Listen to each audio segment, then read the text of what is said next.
B your own forever, be your own forever, then find another. यानी कि आपको ये बोला जा रहा है कि सबसे पहले आप अपने बनिए, यानी अपने आप को एक्सेप्ट कीजिए, अपनी लाइफ के बारे में जानिए।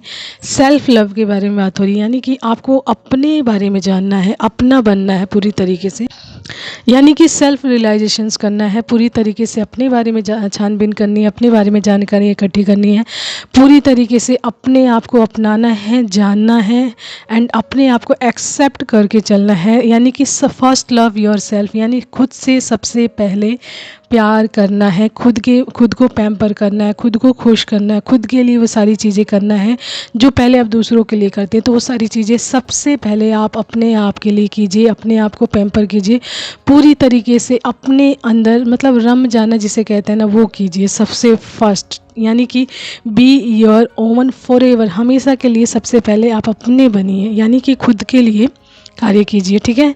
देन उसके बाद ही आप किसी और को ढूंढिए। तो देखिए सबसे पहले यहाँ पे ये बोला जा रहा है कि आपको डिपेंड नहीं होना है किसी और पर कि कोई और साथ होगा तो ही आप खुश होंगे, आप तभी कहीं जाएंगे या फिर कुछ खाएंगे या कुछ बनाएंगे, यानी किसी और के लिए आप ये करेंगे। तो ये चीज़ें यहाँ पे बोली जा रही है कि ये सारी चीज़ें आपको सबसे पहले अपने लिए करनी है, यानी be your own forever first, then find another. यानी कि आपको फॉरएवर के लिए, हमेशा के लिए अपना बनना है, अपने आप को प्यार करना है, देन उसके बाद ही आप किसी और को ढूंढें, यानी फाइंड अनदर जो बोला जा रहा है।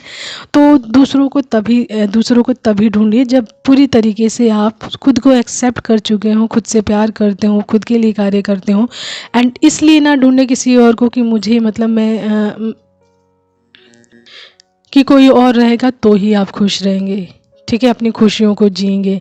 इस चीज़ के लिए मत ढूंढिए किसी को। खुशियाँ अगर आपको जीनी है तो सर्वप्रथम खुशियाँ अपने लिए जिए, अपने साथ जिए, अपने आप को अपनी जैसे अपनी एनर्जीज़ को कहते हैं ना, अपनी एनर्जीज़ को एंजॉय करना, अपनी एनर्जीज़ में पूरे अपने आप को फुलफिल्ड फील करना, तो उस तरीके की एनर्जीज़ में आना। एंड जब आप इस तरीके की एनर्जीज़ में आ जाते हैं तब आपको लगता है कि किसी और की मुझे ज़रूरत है, देन आप किसी को अपनी लाइफ में आने दीजिए। लेकिन सबसे पहले आपको हमेशा के लिए खुद का बनना है, खुद के लिए कार्य करना, खुद की खुशियों को जीना है एंड पूरी तरीके से खुद में रम जाना है, खुद के लिए पूरी तरीके से जीना है। देन दूसरे इंसान को अपनी लाइफ में आने दीजिए, एक्सेप्ट कीजिए एंड उनको मतलब उन पे ये नहीं कि डिपेंड रहने के लिए किसी को अपनी लाइफ में लाइए। नो, आपको खुद पर ही पूरी तरीके से डिपेंड रहना हर एक चीज़ के लिए, चाहे आपकी खुशी हो या छोटी से छोटी कोई भी चीज़ हो, ठीक है।